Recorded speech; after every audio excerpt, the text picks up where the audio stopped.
I'm Bear Grylls. I go to some of the most dangerous places on Earth to show you what it takes to make it out alive. I've travelled the globe facing challenges in the sort of places you wouldn't last a day without the right survival skills.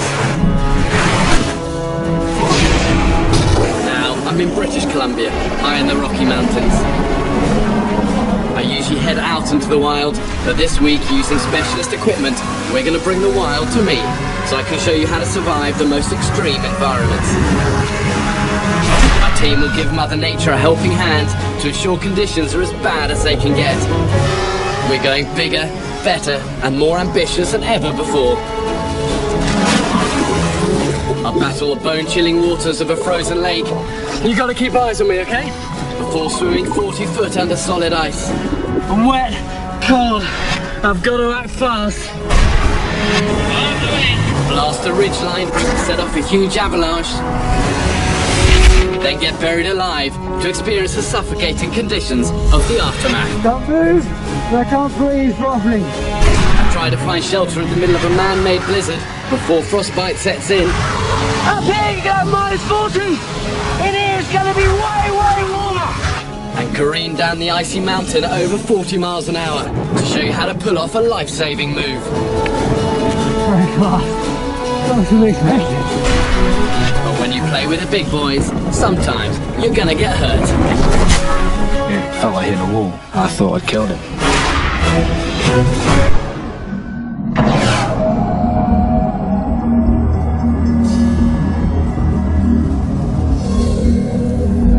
Up into the sub-zero mountains of the Canadian Rockies for a 2-day expedition. But this time we've not only got the normal film kit, we've also got a load of other toys as well. And the reason for that is we're going to put my body and my survival skills to the ultimate test. When all the gear's been loaded, we fire up the snowcats and head out into the wilderness.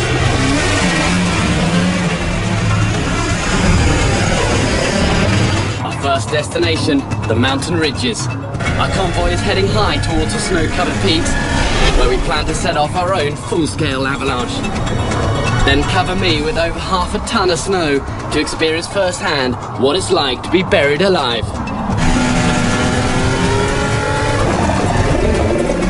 Hundreds of people get killed in avalanches every year, and that number's rising as more and more people venture out into backcountry, skiing and snowmobiling. And I've witnessed avalanches close up before, and they are terrifying. 95% of avalanches occur in the 24 hours following a storm and a big dump of snow. The quick pile-up overloads the underlying snowpack and causes any weak layers beneath the slab to fracture.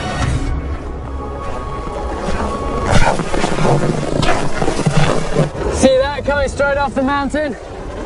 Avalanche, and this is why this area is so dangerous. You don't want to hang around here, guys. That whole slab just dropped.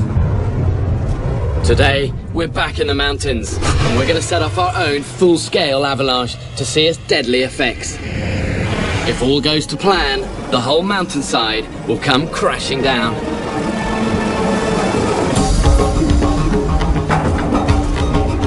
To trigger the avalanche, the team will drop 4 28-pound charges from a helicopter.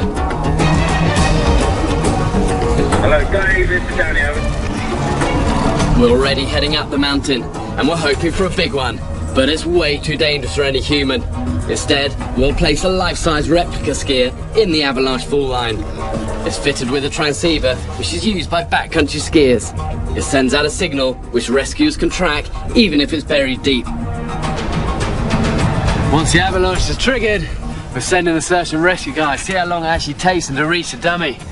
And then the team are going to bury me in the snow and see if I would have lasted long enough for them to reach me and make it out alive. Once the danger zone is cleared, we call in the helicopter.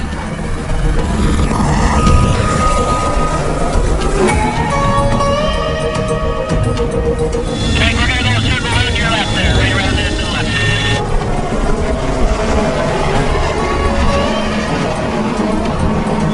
Hey, if you're ready? Yep. Just go ahead and throw bombs. Hovering 20 feet above the summit, they're taking their positions. Now they start their bombing run. Igniter on. Off the way. The heli team will drop 4 charges, but the clock's already ticking. These bombs have 2-minute fuses. The chopper must be 500 yards away from the explosion, or the shockwave will knock them out of the sky.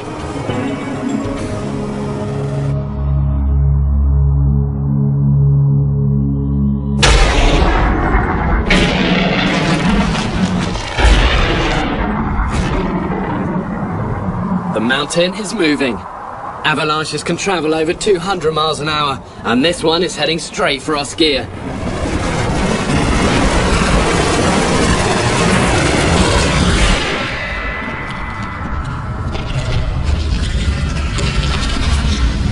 He's hit hard and buried deep.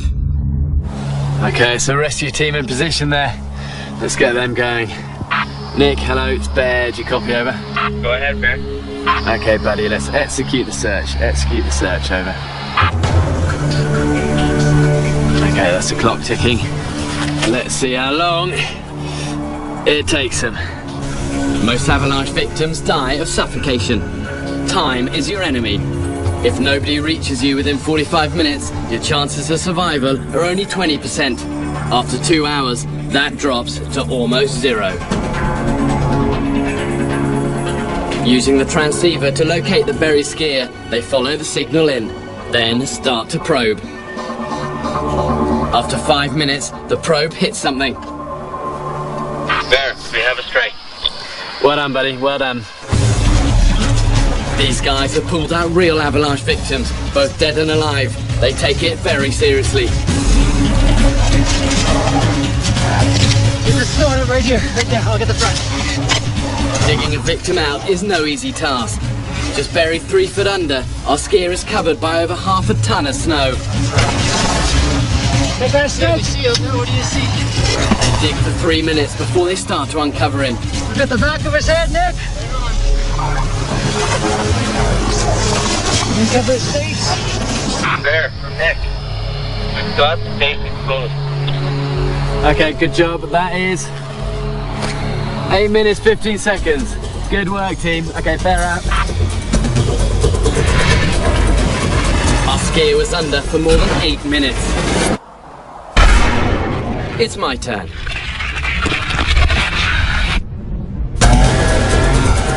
Team move out to a new location for the second stage of this challenge. I'm about to be buried alive.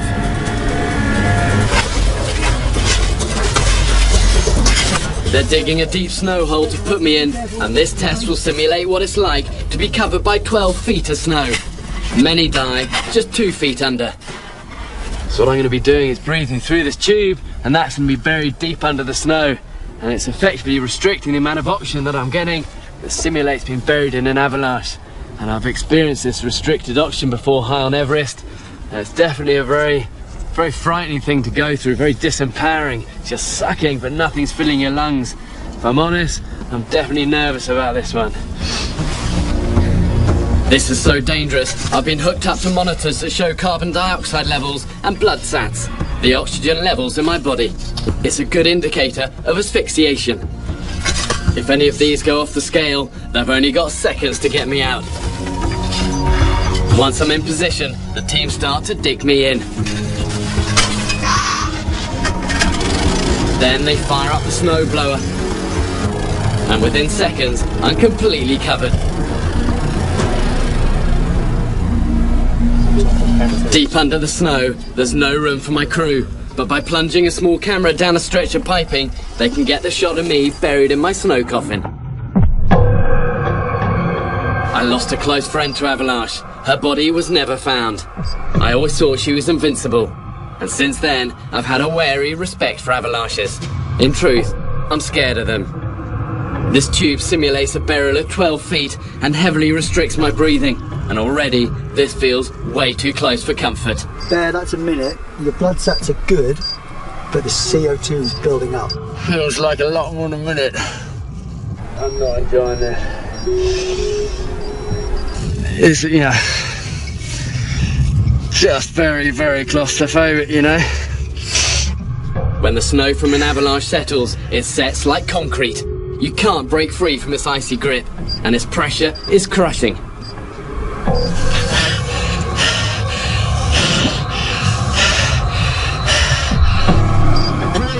in the cold once more now. Feeling really, really woozy. Horrible. Can't move. I can't breathe properly. Utterly powerless. Get buried by an avalanche, and the major killer is carbon dioxide.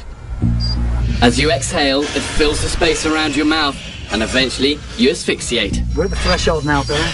You've got less than 12% oxygen. Carbon dioxide levels are rising sharply now.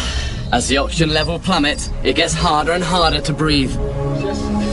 Massive urge to need to breathe more. When you push your chest out trying to take a breath, it doesn't satisfy you. We've hit 8 minutes 15, the time our skier was buried. But the air now is running out, and I'm struggling for every breath.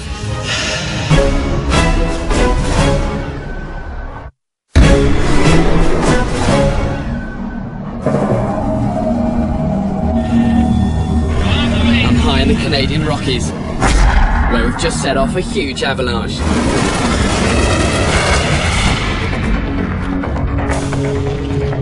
Now my team have buried me deep under the snow, so I can experience the suffocating conditions of the aftermath.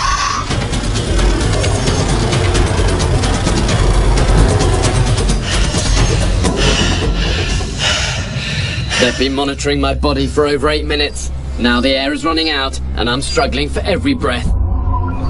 Bear, your blood sats are below 85. We're getting the diggers in now. Okay, guys, go. At the ER, alarm bells start ringing when patients' blood sats hit 92.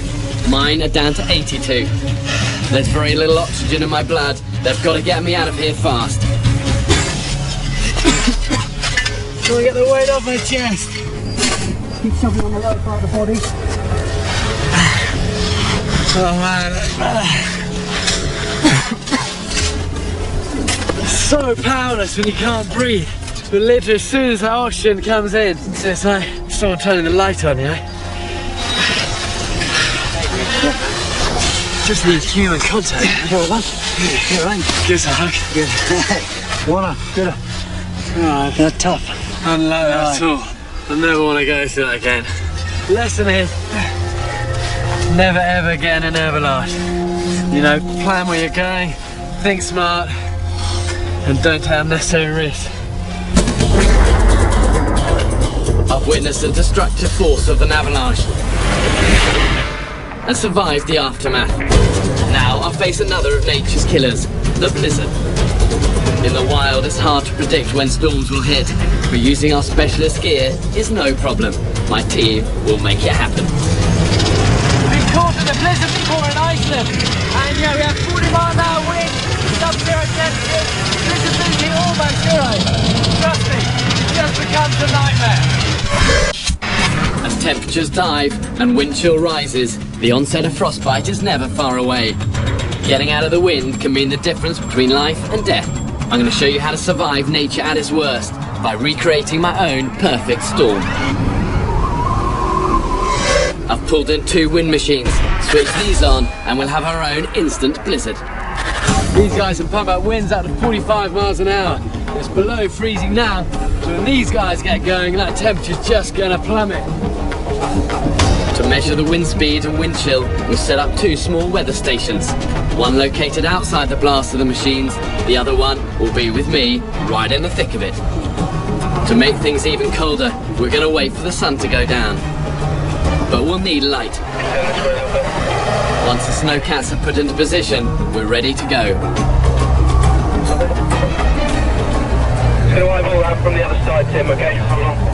Then when darkness falls, we fire up the spots. One of the biggest reasons that people die in blizzards is they push on, try and battle the elements, when actually they should just stop. If you've got high winds, difficult terrain and zero visibility, if you push on, it's futile. It's like being on a treadmill. It's going to beat you and you're going to die. Your number one priority is protection. In this case, it's protection from the wind and from the cold. Okay, fire it up, guys.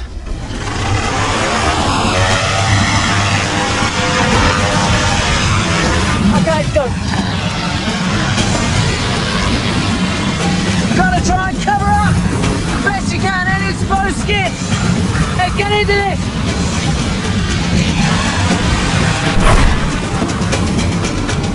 As the wind chill kicks in, the temperature dives. In winds this high, frostbite can set in minutes. And there's no natural shelter here. My only option is to dig. This is going to be a good place to dig a snow hole. Want a lean slope with a big build-up of pile of snow for the wind.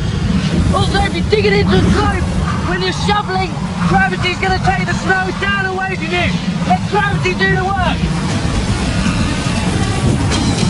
It's best to dig horizontally into the snow face. Dig downwards and you create a well, and all the cold air will sink on top of you. Okay, already just digging in, about 1 or 2 feet. I've got a little bit of shadow from the wind. You look at the difference between the wind up here, reading 45 miles an hour, to down here, where it's reading about 5 miles an hour. That's a huge difference in wind speeds, and wind speeds correlate to wind chill. Up here you got minus 40, in here it's going to be way warmer. Keep digging. With time running against you, it's vital that you dig a very basic snow hole. Make it just big enough to squeeze your body into. Once you're in, pull any loose blocks of snow around the opening to help keep out the freezing cold wind. Okay, well I'm out of almost all of the wind in here. It's a huge difference. And all it is a little porthole, little escape chamber that in this sort of wind could save your life. Okay, into the snow cave. The good thing about snow is it's a great insulator. You know, whatever the weather outside, it's going to be a pretty constant 32 degrees in here. There's no doubt it's a hard 15-20 minutes to make this sort of thing. You're much better off working hard, getting out of the weather, than trudging for hour after hour into a blizzard, getting nowhere. So I can just sit and let the storm blow itself out, or in this case, let the wind machines blow themselves out. A group of skiers were recently trapped in 60-mile-an-hour blizzards in the Rockies. They sheltered in snow holes like this one, and it saved their lives. After 4 days in the wild, all 5 made their way to safety. In these sub-zero conditions, staying warm and dry is your #1 priority, but sometimes you have no choice. In my next challenge, I take on the freezing waters of an ice-covered lake. Instantly I feel my heart rate just goes straight through the roof. To show you how to survive these chilling waters.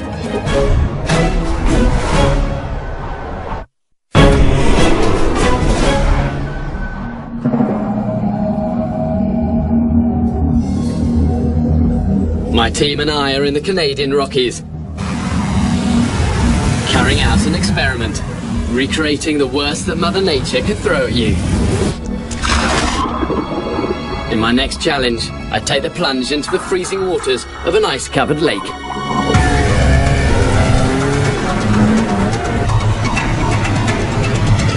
been in a lot of cold environments in my life, and no doubt they're testing.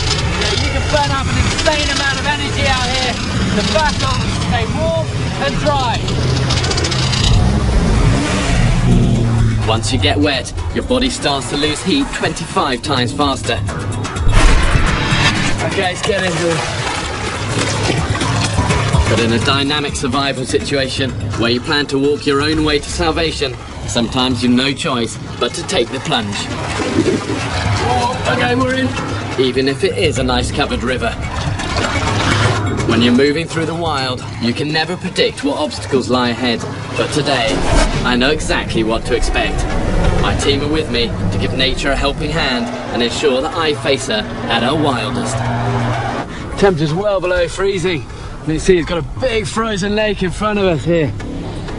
What we're going to do is cut a channel actually into the ice and then show you what happens if you fall through the ice and get submerged. It's going to be a cold one. Every year in Canada, 45 people fall through the ice and die from cold water immersion. The danger is very real. Temperatures recently dived to -40 degrees here, and the ice is a foot thick. The crew will monitor my vital signs as I swim under an 18-foot ice bridge, negotiate a long open channel, and then take on another bridge. This one, twice as long. Divers down in the water. The diver goes in for one final check. The danger for me here is very clear. If I swim off at an angle and miss that exit hole, I'll be trapped under the ice. The crew will film me above and below the surface, and to show my heat loss, they'll use a thermal imaging camera. Blue is cold, red, white is hot. So if I put my hand, you can see my hand at the moment is warm, red, white. So if it goes in the water, and you can see a blue hand. Look at that. So we'll see how much of Ben's body turns blue. The thermal camera will only get an accurate reading of what's happening to my body if it can see exposed skin. Time to get my kit off. There's nothing fun about stripping off nice warm layers. I've been in water this cold before. It's plain horrible. Whoa, chilly Perkins. Okay, well I'm hooked up to this transmitter as well, and that's just showing my heart rate, but also my breathing rate. It's all linked up to a laptop so the team can monitor me in real time. And I've got a thermal imaging camera show my skin temperature. Okay, let's get into this. My skin temperature is currently 88 degrees Fahrenheit. That's about to fall dramatically. I've got to swim over 80 feet. Half of that is under solid ice.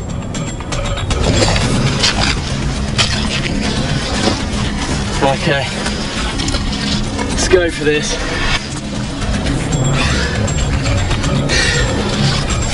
This is much harder than normal. Remember, I've done this before, it's been part of a journey. You come across a river, you just get on and do it. This is much more premeditated. I find that harder.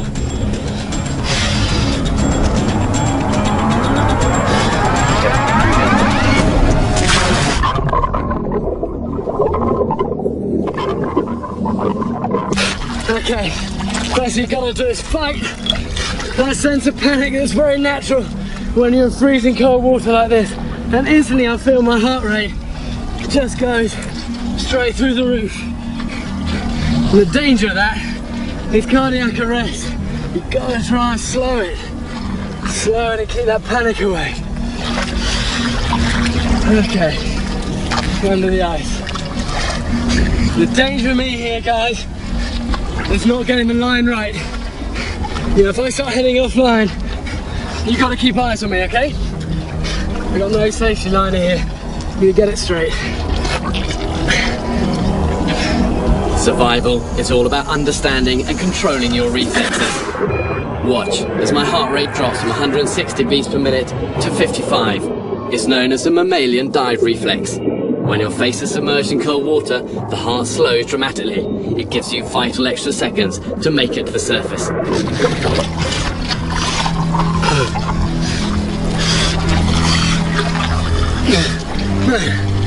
Burning sensation in the eye. Literally just numbs your vision. 2 minutes in, and already my body's falling victim to the cold. Blood vessels in my muscles are constricting, starving them of oxygen. Fatigue is also kicking in. I can feel my extremities are just beginning to slow up here. I've been in 4 minutes now, and my skin temperature has dropped off the scale.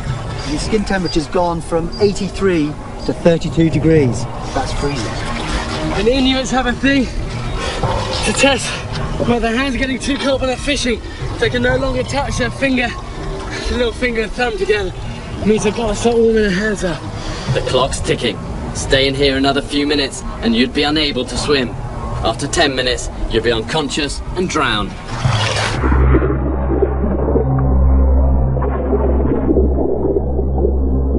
This is the longest ice swim I've ever attempted. Crippled by the cold, my swimming has become laboured. It's a big ask for my already weakened body.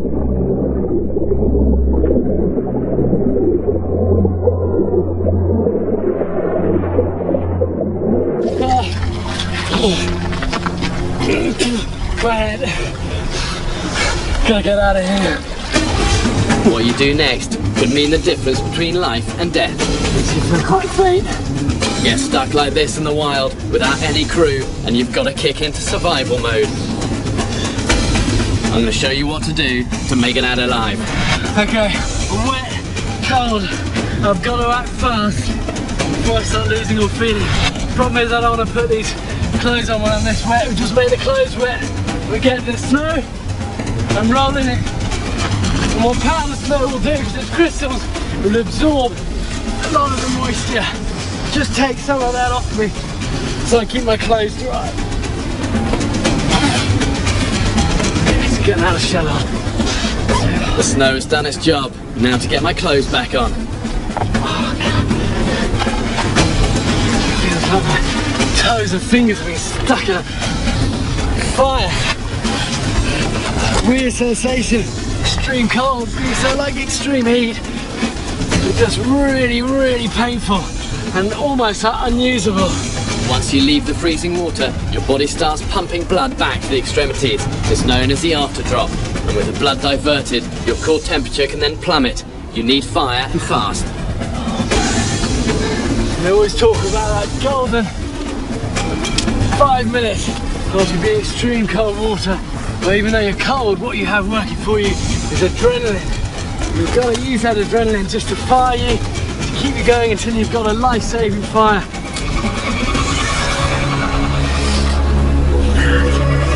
Once you got your fire, you need to get a hot drink brewing straight away.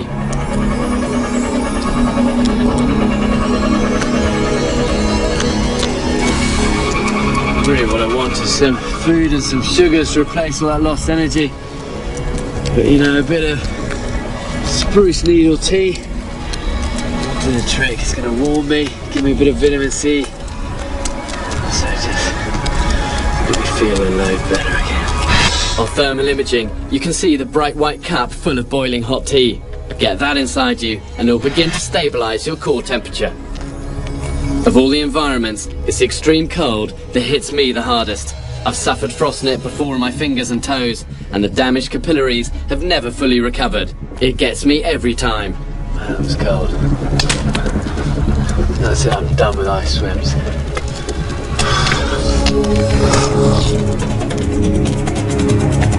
Fighting your way through this kind of environment presents the ultimate challenge. It takes you to the limit, and sometimes beyond.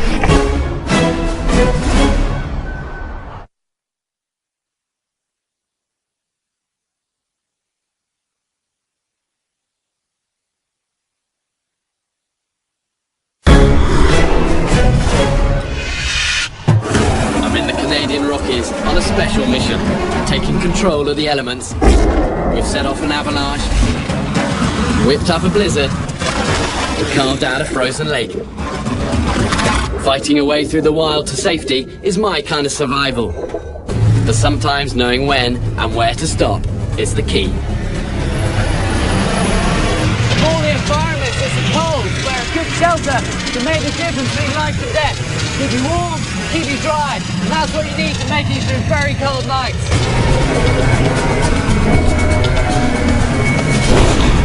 I've spent nights out in some of the coldest places on Earth. Places where the temperature dives once the sun goes down. I am freezing, freezing cold. And I've just looked at the thermometer on the camera and have a look, see what it's reading.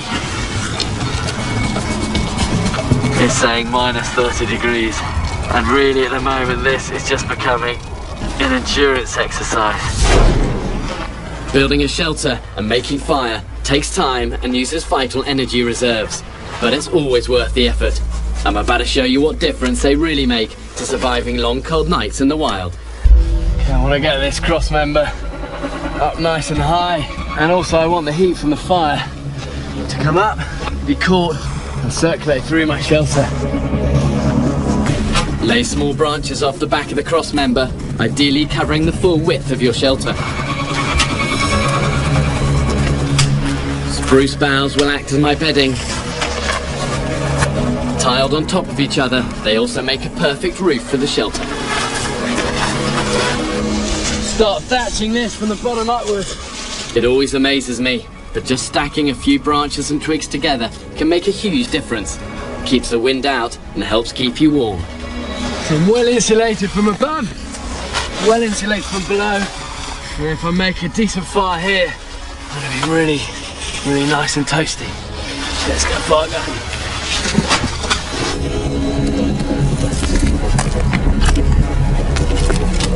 This fire's good, it's gonna keep me warm. It can be better if I put it the whole length of the shelter and just spread it out a bit. And that way it's going to keep me warm from head to toe.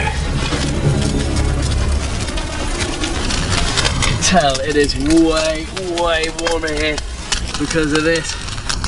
To prove it, I'm going to set up a couple of these thermometers.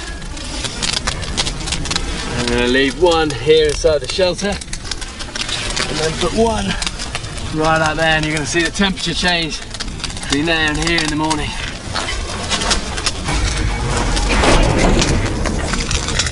Well, this fire is definitely keeping me warm. Time spent making a decent shelter, time well spent. I can tell the temperature out there well below freezing, but in here, look at this.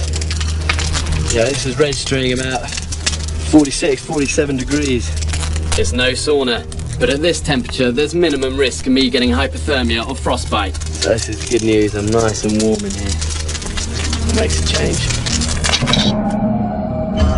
The next morning my fire's still alight. It kept me warm, but what difference did it really make? Okay, so look at this thing. This maxed out 66 degrees. Yeah, check out the other one. 66 degrees is the temperature I like to keep my home at. Wow. Now this one went down as low as 23 degrees. It's well under freezing. You know, so that work is definitely worth building that shelter right. Cool, okay. Get packed up, get moving. This really shows that having the right survival skills can make all the difference. I've survived the 3 big killers out here: avalanche, blizzard and freezing water. But in my next challenge, it all goes downhill. Very fast. Faster than expected. When we get it wrong and nearly pay the ultimate price.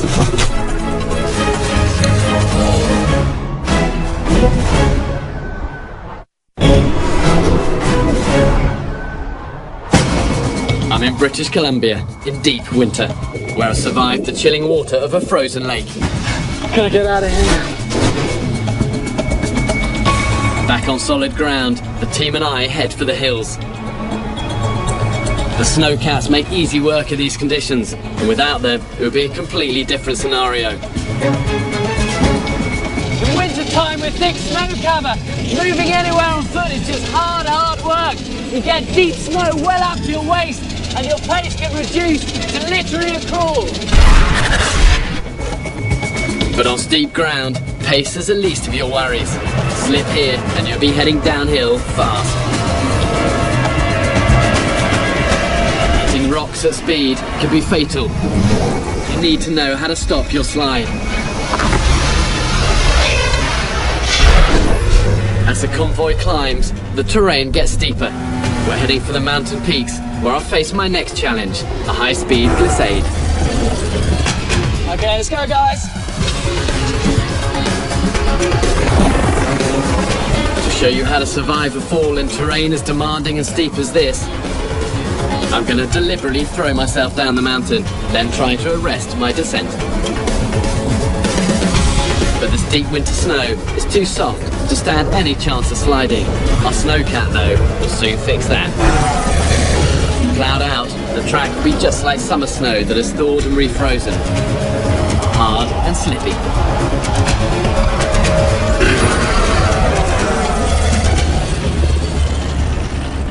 Whenever I've glissaded before, I've always had some means of arresting myself. But the reality is most people who fall don't have that, and I've witnessed that firsthand before with my wife and son. Took a fall on a big mountain, only just stopped short of a cliff, very nearly died. You can't underestimate just how fast you pick up speed on these sort of slopes. Unless you know what you're doing, you're not going to beat gravity. To see how fast I go, the team has set up a speed camera on the slope and marked a line in the snow where I'll start my arrest. Then we'll measure how long it takes to stop. And stopping fast can sometimes be critical. The slope's ready, the camera crew in position. Time to get up to the top of the mountain.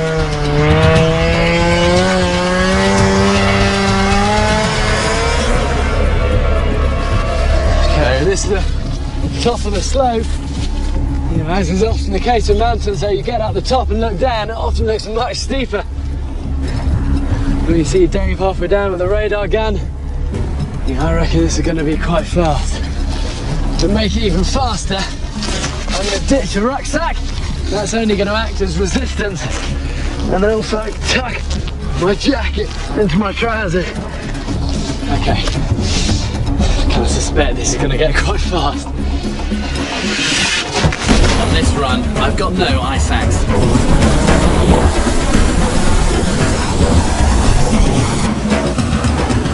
To stop, you've got to roll over, raise your body up and dig hard into the snow with your hands and feet.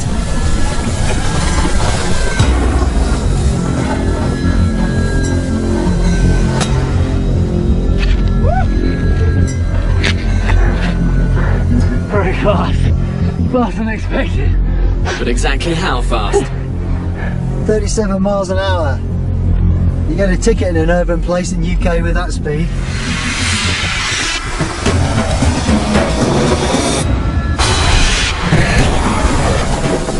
With no ice axe, stopping my slide was a real challenge. It took 180 feet.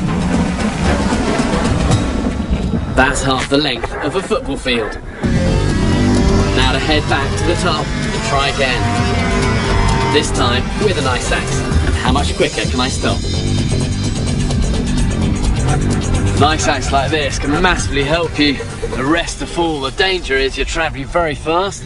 You've got something very sharp, very close to your body and close to your head. It just means you've got to be absolutely certain of your technique before you go. Hitch these up again. Do my Simon Cowell. Okay, here we go.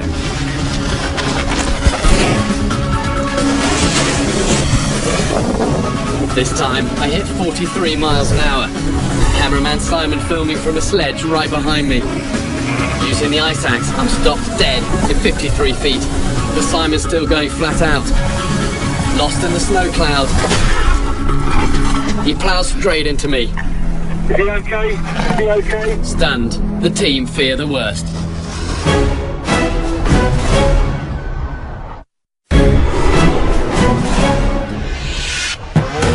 Me and my team are in the Canadian Rockies, nearing the end of our experiment when disaster strikes. Okay, here we go.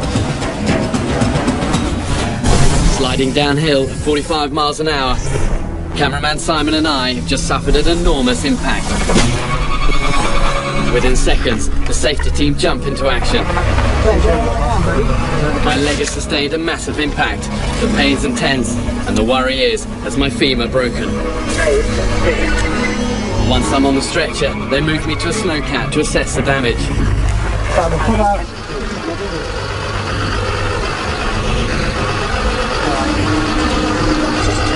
Ben's got bad leg injury. We don't know if it's broken or not. We hope not. Please, let's hope that it's not broken. Simon's bust his nose. He got the camera in the face. What's left of the housing? That's the front. That's 1/4 inch plate glass. That's like a shop window. And that went into Bear's leg. It could have been a lot worse. Just thank God they're both alive. The priority is to get off this mountain and down to the ER. I need to assess his injury properly. Team scramble a rescue chopper, and as we climb towards the landing zone, the heli arrives on site. Down in here at the Hunter's Drop right now, the wind is light. Copy that, light and out of the east. Big hole. Once we get there, the team start to move me towards a helicopter. Okay, you ready?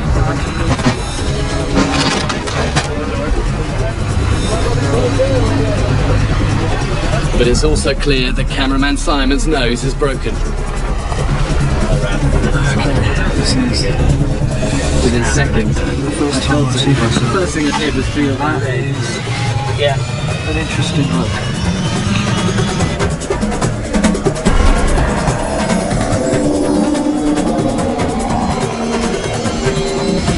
his injuries, he continues filming. And soon we're out of the mountains and heading down towards a hospital.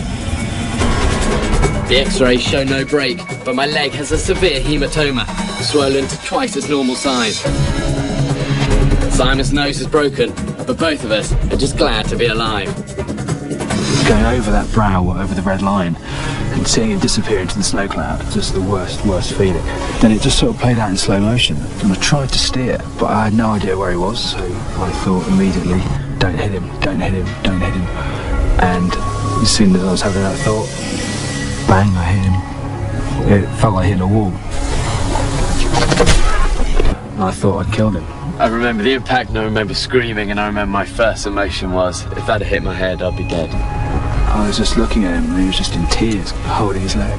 And it's the worst feeling I've ever had. No, it wasn't the mountains that got us, it wasn't the crevasses or the snakes, just this rare occasion, you know, it was a camera.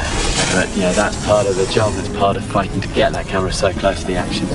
You know, Sly looks like he's been in a boxing match, but the sun's shining and, you know, we're alive. Our expedition is over. It's time to leave this frozen land and head for home. The last 2 days have pushed me to the limit and beyond. Let's get into this! I already had a huge respect for the forces of nature, but that respect has just grown dramatically. Okay, wet, cold, I've got to act fast. What I've learned is that even when you control the elements, you never have true control over the environment. And the worst can happen at any time. To share my favourite moment from the show, visit discovery.com/man vs wild.